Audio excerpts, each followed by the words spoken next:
حضرات محترم، یہ ایک حضرت امام محمد باقر علیہ السلام کی حیات مبارکہ کا ایک واقعہ آپ کی خدمت میں عرض کروں کہ امام علیہ السلام ان کی حیات مبارکہ کا تو آخری سال تھے، حضرت کبیر السن ہو چکے تھے، بڑھاپا آ چکا تھا۔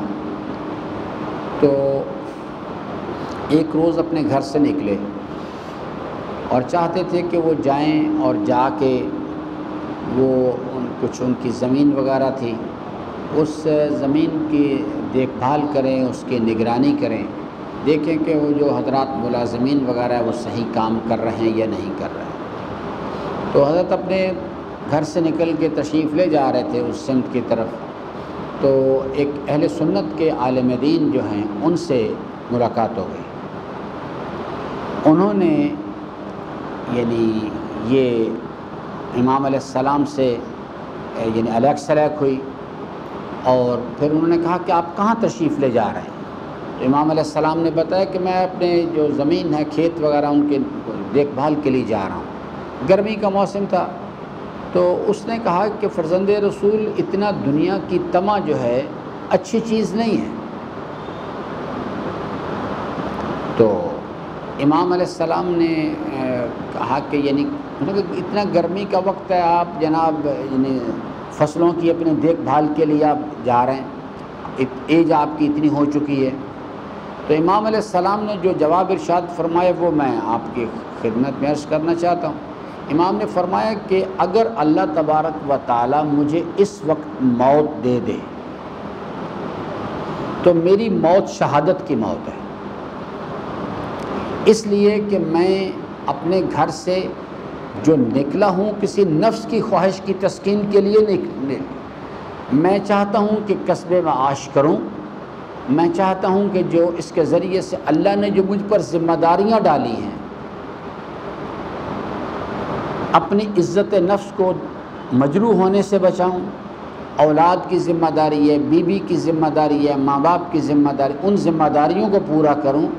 تو میں اپنے گھر سے اس لیے نہیں نکلا کہ نفس تقاضا کرتا ہے کہ دنیا کماؤں، میں اس لیے نکلا ہوں کہ اللہ نے جو ذمہ داریاں دی ہیں ان ذمہ داریوں کو پورا کرنے کے لیے اپنے آپ کو تیار کروں۔ تو اگر مجھے موت آ جائے اسی سفر میں، اسی راستے میں، تو میری تو شہادت کی موت ہے۔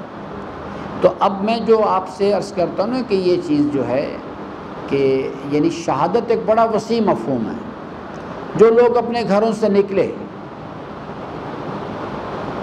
اور ان کے عمل میں للہیت تھی، جو ہماری بحث چل رہی ہے، وہ اس لیے نہیں نکلے کو نفس تقاضا کرتا تھا، اس لیے نکلے کہ اللہ چاہتا ہے،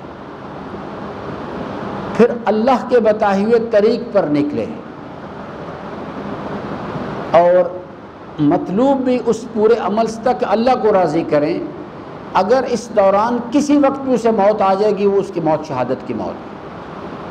وہ چاہے اپنے بچے کے لیے دودھ خریدنے جا رہا ہو، وہ چاہے اپنے دفتر جا رہا ہو، یا کوئی اور عمل انجام دے، لیکن یہ شرائط 3 ہیں جو للہیت کے حوالے سے، بس اسی حوالے سے میں اس کی تھوڑی وضاحت کروں تاکہ ہم اپنا محاسبہ کریں۔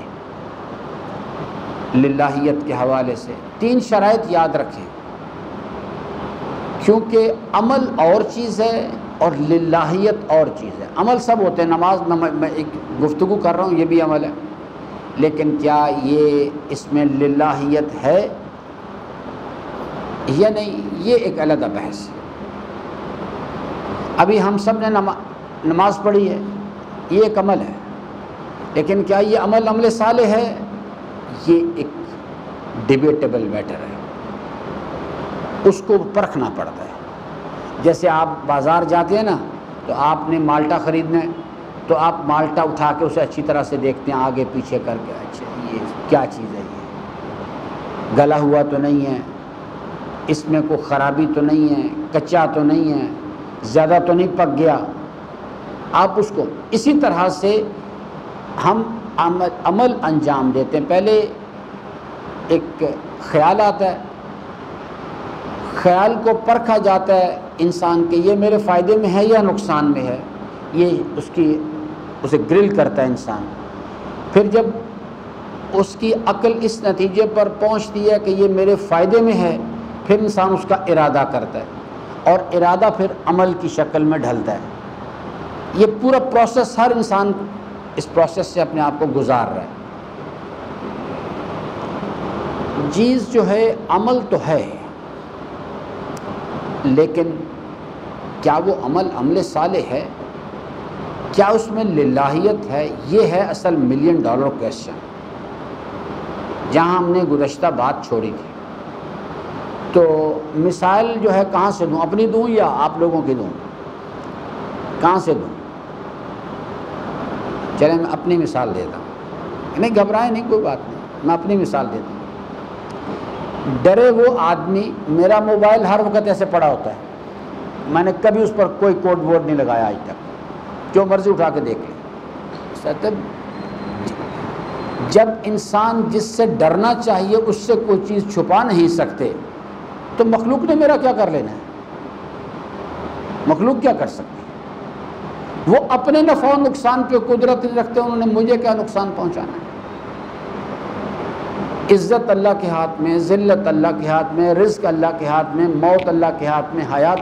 تو مخلوق سے کس واسطے ڈرے آدمی؟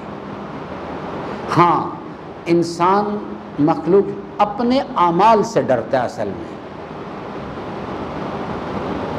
تو میں مثال عرض کرتا ہوں. ایک آدمی ہے،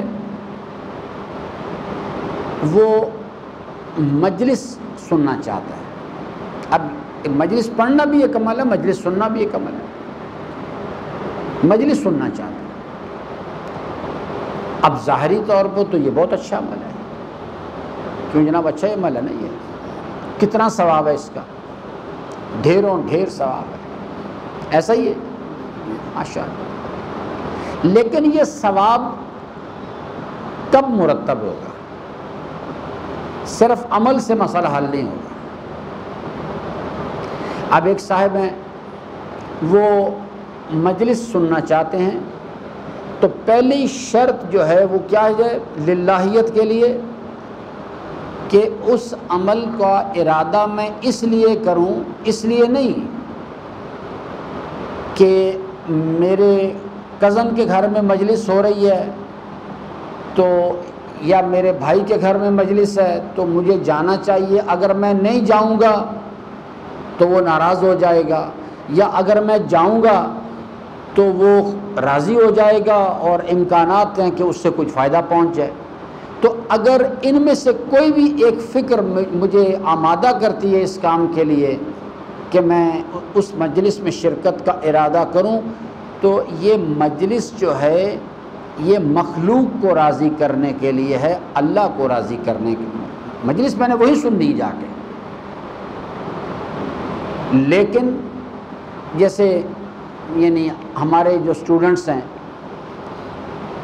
تو میں نے ان پر اس نماز کی پابندی لگا رکھی ہے، لیکن اس مجلس میں شرکت کی کوئی پابندی نہیں، تو کبھی کوئی نہیں آیا. لیکن نماز تو وہ نماز جو ہے میں اس سے اندازہ لگاتا ہوں نا، اندازہ صرف قاطعانہ رائے تو اللہ جانتا ہے کہ اگر ان کو ان کی یہ چیز ہوتی تو وہ مجلس میں بھی شرکت کرتے پروگرام میں آ کے، یا میں ایسے پروگرام میں جاتا ہوں شرکت کرنے کے لیے جہاں مجھے پتہ ہو کہ جناب بریانی وغیرہ ملے گی، اور جہاں پتہ ہو کہ کچھ بھی نہیں ملنا تو چھوڑو جی کیا کرنا.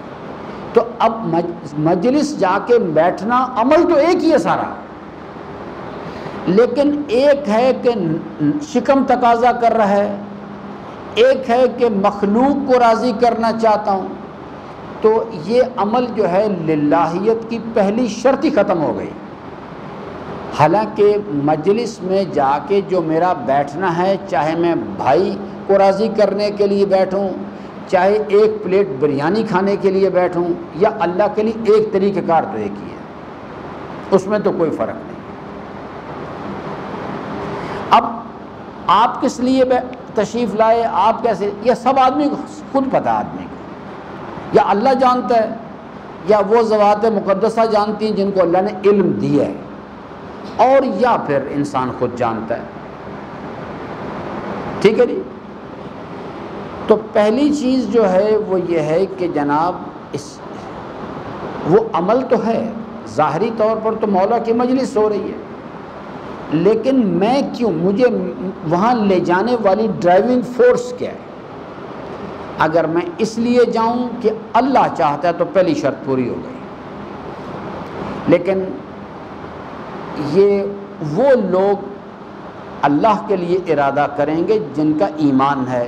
جس معاشرے میں لوگوں کے پاس ایمان ہی نہیں ہے، برا محسوس نہ کیجیے گا، میں نے آج بھی کافی سخت باتیں کہی ہیں خطبے میں، لیکن جو چیز ہے میں نے کوئی اپنی جانب سے ذاتی بات نہیں کہی. یہ قرآن کریم جو ہے اس کے اندر یہ ساری باتیں لکھی ہوئی ہیں. اس معاشرے کی اکثریت جو ہے وہ اللہ پر ایمان تو بعد کی باتیں ہیں. اس معاشرے کے اکثر شیعہ بھی حضرات بھی اور سنی بھی اس میں بھی شک ہے ان کو اللہ ہے کہ نہیں، اس میں بھی شک رکھتے ہیں. تو پھر آپ کہیں گے کہ جناب یہ سارے اتنے لوگ نمازیں پڑھ رہے ہیں، اتنے لوگ حج کرنے گئے ہوئے تھے، یہ کہاں پلیس کرتے ہیں آپ انہیں؟ ہاں، ایک بڑا ویلڈ کوشچن ہے یہ اس لیے کر رہے ہیں کہ انہوں نے اپنے آباء و اجداد کو کرتے ہوئے دیکھا. جو کچھ آباء و اجداد کو کرتے ہوئے دیکھا اس کی پیروی کرتے ہیں. اور دلیل ان کی یہی ہے اسی چیز کے لیے اس کے لیے ایک شناخت ہے. عمل کرنے کے بعد اگر آدمی اپنا محاسبہ نہیں کرتا تو اس کا مطلب ہے یہ پیچھے جو عمل کیے گئے ہیں سب عادت ہے. کیونکہ جو معرفت کے تحت عمل کرے گا وہ تو محاسبہ کرے گا اپنا، کبھی رزلٹ کیا نکلا اس کا، کیونکہ عمل مطلوب نہیں ہے، اینڈ رزلٹ مطلوب ہے. نیت کیا کرتے ہیں آپ ذرا کریں نا نیت. ذرا ابھی نماز کی ہم نے ظہر کی نماز پڑھی ہے یا عصر کی پڑھی، کیا نیت کی تھی آپ نے؟ پوری نیت کریں. 4 رکعت نماز عصر واجب قربتاً اللہ نہیں اللہ قربتاً اللہ. اس کا مطلب ہے کہ میں تو خود کہہ رہا ہوں نماز مطلوب نہیں ہے، نماز ایک وسیلہ اللہ کی قربت حاصل کرنے کے لیے. تو ایسا ہی ہے کہ نہیں ہے؟ اس نیت کے اندر یہ چیز پوشیدہ ہے. تو نماز پڑھنے کے بعد میں نے کیوں نہیں محاسبہ کیا کہ جس مقصد کے لیے میں نے نماز پڑھی تو مقصد حاصل ہوا کہ نہیں ہوا؟ عقل کیا کہتی؟ مزدور مزدوری کرے بعد گھر چلا جاتا ہے؟ نہیں جاتا، وہ کہتا ہے مزدوری لاؤ بھی، میں نے محنت کی ہے. میں نے گھر سے چلے آپ یہاں تشریف لائے، آپ نے نماز جمعہ پڑھی، ظہر پڑھی، عصر پڑھی، بھائی محاسبہ کرو. کتنے لوگ ہیں جن کو یہ پتہ ہے کہ اللہ کی قربت ہوتی کیا ہے؟ ان سے اگر پوچھا جائے ٹھیک ہے بھائی آپ نے قربتاً اللہ کی قربت ہے کیا چیز، کیا چاہتے کیا ہو؟ کتنے لوگ ہیں جن کو پتہ ہے؟ اس لیے کہ یہ عادت ہے، ایک عادت ہم نے پکڑ لی ہوئی ہے، بس اسی کے مطابق ایک مخصوص ٹائم پہ ایک مخصوص شکل میں ایک مخصوص کلمات ہیں ان کو ریپیٹ کرنا ہے. اگر معرفت کے تحت کرتے تو پہلے ہمیں پتہ ہوتا کہ اللہ کی قربت ہوتی کیا ہے، اور پھر ہم اس مزدوری کرنے کے بعد عمل کرنے کے بعد محاسبہ کرتے کہ بھئی جس مقصد کے لیے سب کچھ کیا وہ حاصل بھی ہوا کہ نہیں ہوا.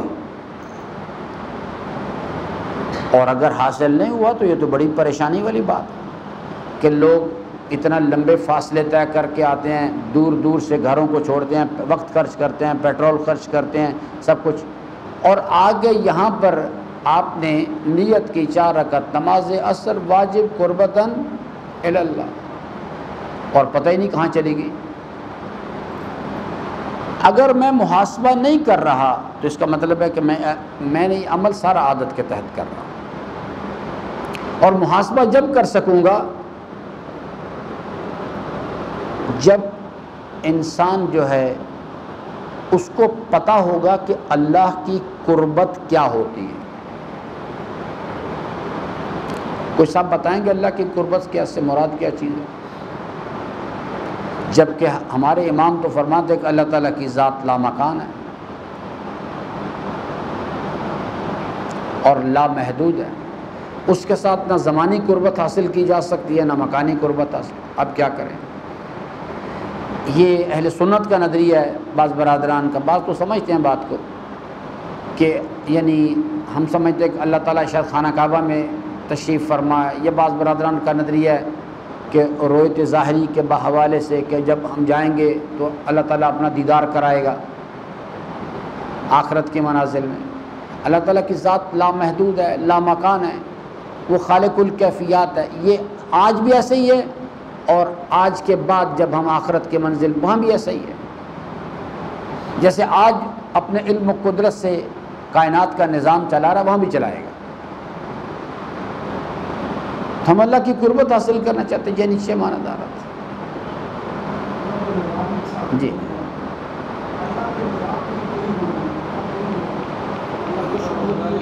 مجھے مقصد ہے کہ میرے پاس میں جب سوال کر رہا ہوں تو میرا سوال یہ کہ مجھے کیسے پتہ لگے، وہ کون سے یعنی پیرامیٹر ہے، علامت ہے جس سے میں سمجھوں کہ میں نے یہ عمل کیا ہے قربتاً اللہ، اب اس کے بعد پتہ لگا میں اللہ کے قریب چلا گیا.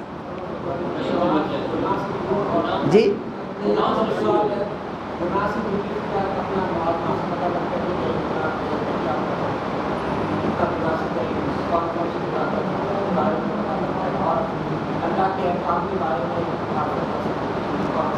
لیکن بالکل ایک ظاہری کیفیت ہے جو انہوں نے بیان کی.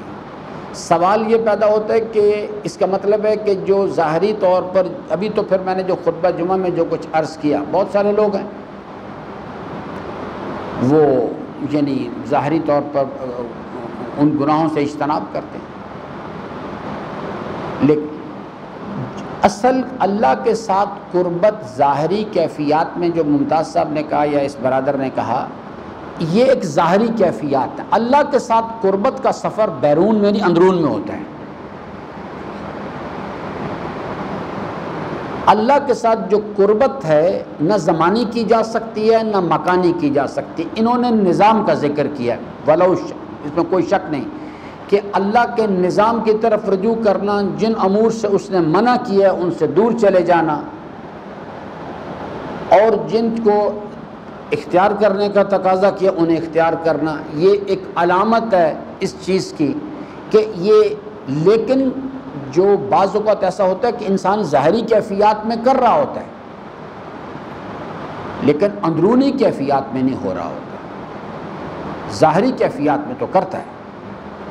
منافق تو کہتے ہی سے ہیں کہ جو ظاہری کیفیات میں ان چیزوں کو ٹیک اپ کرتا ہے. ایک بات پھر کبھی، کیونکہ میں نے سر میں جانا ہے لاہور تو میں نکلنا چاہتا ہوں، تو پھر ویسے میں تھک گیا ہوں، تو پھر میں انشاءاللہ آپ کو ایک تھم رول بتاتا ہوں جس سے انسان یاد رکھے. قربت الہیہ کا ایک پیرامیٹر ہے، وہ ہے کہ جب کوئی بھی عمل انجام دیں آپ، ہر عمل جتنے بھی ہم کرتے ہیں نا، نماز ہے، روزہ ہے، حج ہے، زکوٰۃ ہے، صدقہ، خیرات، ہر عمل کے صبح صدقہ دیتے ہیں دن کے وقت، اس کے اثرات کچھ اور، رات کو دیں گے اثرات کچھ اور، جلی طور پہ دیں گے اثرات کچھ اور، مخفی طور پہ دیں گے اثرات کچھ اور. لیکن ایک رزلٹ ایسا ہے، نماز شب اول شب میں پڑھیں گے اس کا اثر کچھ اور ہے، آخر شب میں جا کے پڑھیں گے اس کا کچھ اور رزلٹ آئے گا. نماز اول وقت میں پڑھیں گے رزلٹ کچھ اور آئے گا، اثر کے اثرات کچھ اور ہیں، ظہر کے اور ہیں، فجر کے اور ہیں، مغرب کے اور ہیں، عشاء کے اور ہیں. ایسے نہیں اللہ تعالیٰ نے باتیں کی ہوئی ہیں، یہ سب چیزیں اپنے، لیکن ایک رزلٹ جو ہے کامن ہوتا ہے. جب کوئی بھی عمل انسان انجام دیتا ہے اس میں للہیت پائی جاتی ہے اور اللہ قبول کر لے. للہیت کے باوجود بھی اللہ تعالیٰ پابند نہیں ہے کہ قبول کرے. اگر اس کو اللہ قبول کر لے تو جو آگے سے ہم اس کو ثواب کہتے ہیں یا رد عمل جو آتا ہے اس میں سے ایک چیز کامن ہوتی ہے، انسان کے اندر عاجزی پیدا ہوتی ہے۔ کوئی عمل بھی قبولیت کی طرف جائے اپنا منطقی رزلٹ لے کے آئے گا، جیسے نماز کا اپنا رزلٹ ہے، روزے کا اپنا رزلٹ ہے، لیکن ایک رزلٹ دونوں کا کامن آئے گا، انسان جو ہے اس میں عاجزی پیدا ہوگی۔ اور جب انسان جو ہے وہ عمل جو ہے اس میں للہ، وہی نماز ہے ظاہری، وہی مجلس سن رہا ہوں، لیکن للہیت نہیں ہے، وہ بھی رزلٹ لے کے آئے گا، وہ ہے میرے، یہ عاجزی پیدا کرے گا، وہ کبر پیدا کرے گا۔ کبر ہی دوری ہوتی ہے اللہ سے، اور عاجزی ہی اللہ سے قرب کی علامت ہے۔ جتنا عاجزی میں انسان آگے جاتا ہے، میں کچھ نہیں، یعنی یہ جو کلمہ ہے نا الحمدللہ رب العالمین، اسے الٹ کے پڑھیں ذرا، یعنی میرے مالک میرے پاس کچھ نہیں ہے، میں کچھ نہیں، ہر چیز سب کچھ تیرا دیا ہوا ہے۔ یعنی میں ایک پچھلے دنوں ایک لیکچر کے لیے گیا ہوا تھا، تو وہاں یعنی میں ان کو سمجھا رہا تھا یہ نماز کیسے پڑھی جاتی، تو میں نے انہیں بتایا، میں کہا الحمدللہ رب العالمین کا جو ایک سادہ ترجمہ ہے نا، سنت نماز ایسے پڑھا کرے، جان من تو ہی تو ہے، اس کائنات میں تیرے حسن و جمال کے سوا کوئی چیز نہیں ہے۔ ایک آدمی واقعتاً وہ جھوم اٹھا، اس سے سمجھ آ گئی بات کی، کہتا ہے یہ تو کمال ہو گیا ہے، الحمدللہ رب العالمین۔ ایک محب جو ہے، ایک عاشق جو ہے، اپنے محبوب سے بات کرتا ہے، کہتا ہے کیا کمال کی تیری ذات، کیا کمال ہے، جان من تو ہی، اس کائنات میں جس چیز، مولا فرماتے ہیں میں جس چیز پر نظر کرتا ہوں، نظر کرنے سے پہلے تیرا حسن و جمال دکھائی دیتا ہے، اس پر نظر کرتا ہوں پھر تیرا حسن و جمال دکھائی دیتا ہے، نظر کرنے کے بعد تیرا حسن و جمال۔ اس کائنات میں کسی شے کے پاس کمال ذاتی نہیں، اصل میں کائنات کی ہر شے اللہ کا اسم ہے، کائنات کی ہر وجود جو اللہ کی ایک آیت ہے، اس کے علم و قدرت کے شاہکار ہیں۔ تو جتنا یہ یقین بڑھتا ہے اتنی عاجزی انسان کے اندر آتی ہے، میں ختم ہوتی ہے، جتنی عاجزی بڑھے گی، میں ختم ہوگی، اتنا انسان اللہ کے قریب چلا جائے گا۔ جب میں ختم ہو جائے گی تو اللہ کی دی ہوئے اس جو مہربانی ہے، اس کا جو فضل ہے، اس کی جو رحمت ہے، انسان ہر چیز کو اللہ کے بتائے ہوئے طریق پر استعمال کرے گا۔ زبان کو میرے مالک تو نے زبان دی، قوت نطق دی، سلامتی دی، کیسے استعمال کروں؟ لیکن جب وہ گمان کرتا ہے کہ میں، پھر اپنی مرضی سے زبان استعمال کرتا ہے۔ اس میں کا خاتمہ عاجزی، اسی کو اللہ کا قرب ہے، قربتاً اللہ۔ یہی وہ چیز انسان کھڑا الحمدللہ، جان من تو ہی تو ہے اس کائنات میں، جو حضرت کا فرمان گرامی ہے نا، ایک مناجات میں فرماتے ہیں یا ہوا یا من لا ہوا الا ہوا، اے وہ ذات بابرکات، یا من لا ہوا میں نے اس کائنات پر نظر کی، مجھے سوائے تیرے حسن و جمال کے کوئی چیز دکھائی نہیں دیتی، کائنات میں ہر اللہ نور السماوات والارض سے، کائنات تیرے نور سے، تیرے علم و قدرت کے نور سے جگمگا رہی ہے۔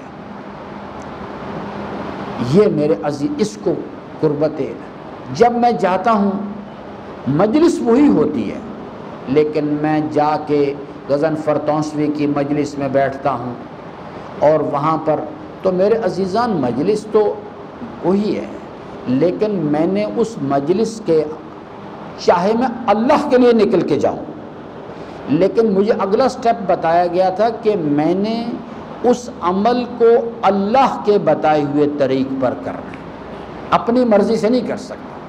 تو اللہ تعالیٰ نے اپنے حبیب کے ذریعے سے بتایا کہ یاد رکھنا، چھٹے امام فرماتے ہیں جب تک تم دنیا پرست عالم کی صحبت میں بیٹھے ہو اللہ کی رحمت سے دور ہو۔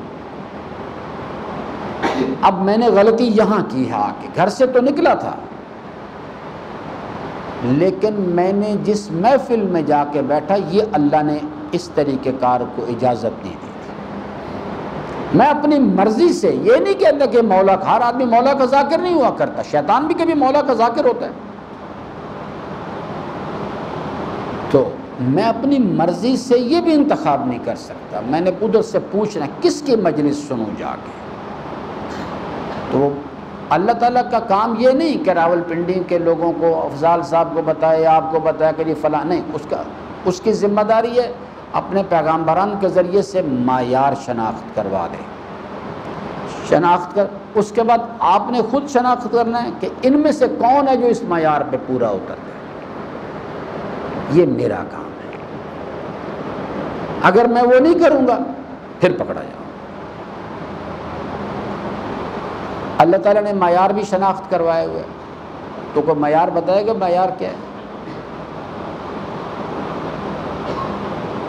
اسے ہر مسجد میں نا یہاں لکھ کے لگا دیں محراب پہ، جو سورہ یاسین میں اللہ نے معیار شناخت کروایا، یا قوم اتبعوا المرسلین. ہر وہ آدمی جو سر پہ امامہ رکھ لے اور قال اللہ و قال الرسول کرے، اس کی بات کے پیچھے مت چلنا. اتبعوا من لا یسألکم اجرا، ان کی بات سنو، ان کے کہنے پر چلو، ان کے پیچھے ان کا ساتھ دو. اس کے اندر دو خصوصیات چاہیے. من لا یسألکم اجرا، وہ اللہ کا دین جو ہے، چاہے امام حسین علیہ السلام کا نام لے، چاہے رسول اسلام کا نام لے، اللہ اور اس کے رسول کا پیغام لوگوں تک پہنچانے کے لیے کسی اجر کا طلبگار، یہ پہلی شرط ہے. دنیا پہ حریص نہیں ہونا چاہیے اسے، ورنہ وہ تباہ کر دے گا. یہ اتنی بڑی تباہی جو آئی ہے اس لیے آئی ہے کہ ہم نے سید الشہداء کے پلیٹ فارم کو کمرشلائز کر دیا. وہم مہتدون، اور اللہ تعالیٰ فرماتے ہیں کہ معیار ہم شناخت کرواتے ہیں. دیکھو یاد رکھنا، ہر آدمی الہی پروگرام کا میسنجر نہیں ہوتا. پہلی شرط ہے اسے اجر کا، کسی اجر رسالت کا طلبگار نہیں ہونا چاہیے. اس کا اجر یقین ہو کہ میرا اجر اللہ رب العالمین پر ہے. وہم مہتدون، اسے ہدایت یافتہ ہونا چاہیے. یعنی جو ہمارے امام نے اس کی تشریح کی، پوچھا گیا تبلیغ کرنا چاہتا ہوں، تو امام نے فرمایا ذاتی کردار کی پہلے کردار سے پیش کر کے، جو کہنا چاہتے ہو پہلے کردار پیش کرو، کردار پیش کر کے دکھاؤ. چھٹے امام سے کسی نے مشورہ لیا تھا نا، یہ جانے لگا کسی تبلیغات پہ، جیسے ہمارے یہ تبلیغی جماعت کے برادران جاتے ہیں. ہمیں بھی چاہیے تھا کہ ہم نکلتے اس طرح سے اور جا کے اللہ تعالیٰ کا پیغام پہنچاتے ہیں. تو اس نے امام سے سوال کہ فرزند رسول کو نصیحت فرمائیں، میں تبلیغ کے لیے جانا چاہتا ہوں. تو امام نے فرمایا کہ ایک مشورہ، اور وہ یہ ہے کہ جہاں بھی تبلیغ کے لیے جاؤ کوشش کرنا کہ تمہیں زبان سے جو پیغام دینا چاہتے ہو زبان سے کچھ نہ کہنا پڑے. تمہارا کردار لوگوں کو بول بول کے بتائے کہ یہ راستہ اللہ اور رسول کا راستہ ہے، بس. وہم اسے کہتے ہیں ہدایت یافتہ. زیادہ نہج البلاغہ کے خطبے نقل کرنا، یا زیادہ ڈاکٹر اقبال کے شعر پڑھ پڑھ کے سنانا، یا قرآن کریم کی، اس سے کوئی ہدایت یافتہ نہیں. کردار پیش، پھر قول کے ذریعے سے لوگوں کو بتاؤ. یہ شناخت، معیار بیان کر دینا، سمجھا دینا اللہ کا کام ہے. اس معیار کو شناخت کر کے اپنے راول پنڈی میں دیکھنا کہ کون لوگ ہیں، ان کی مجلس میں جانا. اور مطلوب، آخری چیز ہے، مطلوب بھی اللہ ہونا چاہیے. کہ فرماتے ہیں سید الشہداء فرمان، میرے مالک جس نے تیری بارگاہ میں دست سوال دراز کیا اور تجھ سے تیرے سوا کسی شے کو طلب کیا، اسے مانگنے کا سلیقہ ہی نہیں آتا. اور یہ تو کم از کم، وہ تو بڑی عالی چیز ہے نا یہ، کیونکہ اللہ تعالیٰ نے، اللہ کی رضا جو ہے وہ رضوان من اللہ ہے. اجر میں سے سب سے عالی ترین چیز ہے یہ. لیکن کہا کہ سب سے کم ترین چیز کیا ہے؟ کہا کہ تمہاری کم از کم قیمت جنت ہے، اس سے کم قیمت پر اپنے آپ کو مت بیچو. اور میں کیا کرتا ہوں، میں مجلس میں چلا جاتا ہوں، کس لیے؟ کہ میرے بھائی کے ہاں مجلس اگر میں نہ گیا تو ناراض ہو جائے گا. ہم اتنی تھوڑی سی قیمت پہ اپنے آپ کو بیچ دیں گے. یا باس ہے، جنرل صاحب ہیں، سیکرٹری صاحب ہیں، وزیر صاحب ہیں، ان کے گھر پروگرام ہے، میں دوڑا جاتا ہوں، اس لیے کہ وہاں جا کے حاضری لگواتا ہوں، باقاعدہ ان کے سامنے آگے پیچھے پھرتا ہوں کہ ان کو پتہ لگ جائے کہ میں آیا ہوا ہوں، اس لیے کہ اگر وہ راضی ہو جائے گا تو میری پروموشن ہو جائے گی۔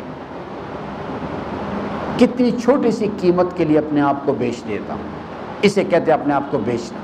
جو امام نے فرمایا تمہاری کم از کم قیمت جنت ہے، اس سے کم قیمت پر اپنے آپ کو مت بیچو۔ بس عزیزان، دو جملے مصیبت کی اجازت، اس کے بعد درود پڑھ لے محمد والے۔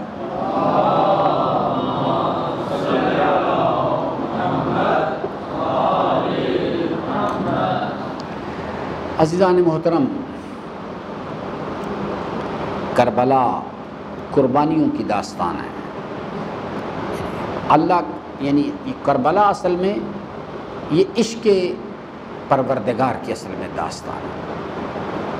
شہدائے کربلا کون ہے؟ عاشقان راہ خدا، میر کارواں کی قیادت میں نکلے آئے تاکہ، اور انہوں نے ایک ایسی داستان رقم کی کہ صبح قیامت تک ان الحسینہ مصباح الہدا و سفینہ۔ لیکن اس میں میرے عزیزان میں بہت کوشش کرتا ہوں کہ لیکن پھر بات وہیں آتی ہے۔ آج کے دور میں بھی، آج کے دور کی کربلا کی سب سے بڑی مصیبت یہی ہے، ہماری بیویوں کا یعنی شرم حجاب کو ترک کر دینا۔ ائمہ کے لیے سب سے بڑی مصیبت اس وقت بھی یہی ہے۔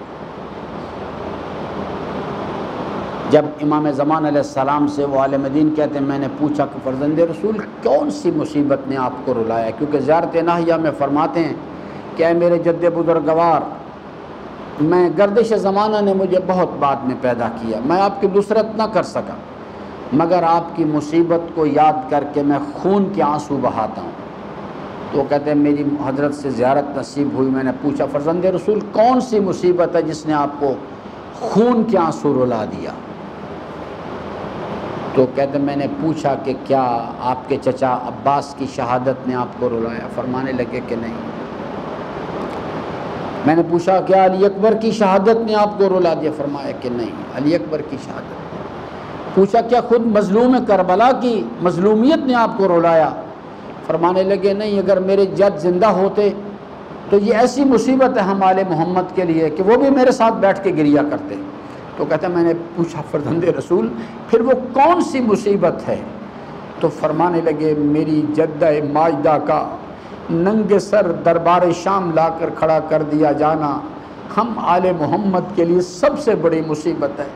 اس مصیبت نے مجھے خون کے آنسو رلایا۔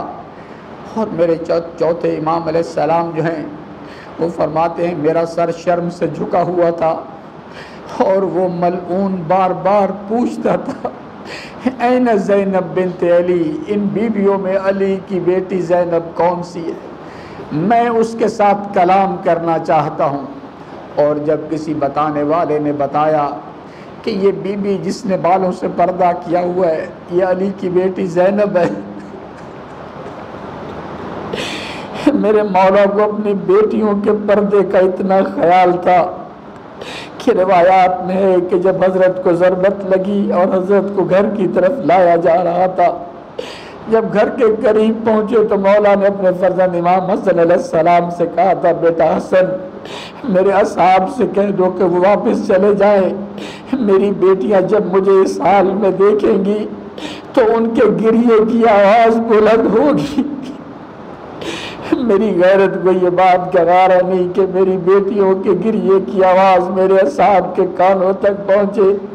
مولا تیری غیرت کو سلام آئیے، دیکھیے یہ دربار شام۔ اور ہمارا چوتھا امام فرماتے ہیں میرا سر شرم سے جھکا ہوا تھا اور وہ ملعون بار بار کہتا تھا این زینب بنت علی، این زینب بنت۔ پروردگارا ہماری اس حاضری کو اپنی بارگاہ اقدس میں قبول فرما، قبول فرما دے میرے مالک۔ تیری بارگاہ میں درخواست ہے مظلوم کربلا کی بزرگی و مقام کے صدقے میں بی بی ثانیہ زہرا کی لٹی ہوئی چادر کے واسطے سے ہماری ماؤں بہنوں اور بیٹیوں کو شرم و حیا کی دولت سے مالا مال فرما۔ میرے مالک تمام مومنین و مومنات، مسلمین و مسلمات جو پریشان حال ہیں میرے مالک، مظلوم کربلا کی بزرگی و مقام کے صدقے میں ان کی پریشانیوں کو دور فرما، جو بیمار ہیں انہیں شفائے کاملہ و عاجلہ عطا فرما، جو اس دنیا سے تشریف لے گئے میرے مالک انہیں غریق رحمت فرما، قلب نازنین مولا صاحب الزمان علیہ السلام کو ہماری جانب سے خوشنود فرما، ہمارے آقا و مولا کے ظہور میں تاجیل فرما، ہم سب کو حضرت کے اعوان و انصار میں سے قرار دے۔ ربنا تقبل منا انک انت السمیع العلیم، وصل علی جمیع الانبیاء والمرسلین والشہداء والصدیقین۔ درود پڑھ لیجیے محمد و آلہ محمد۔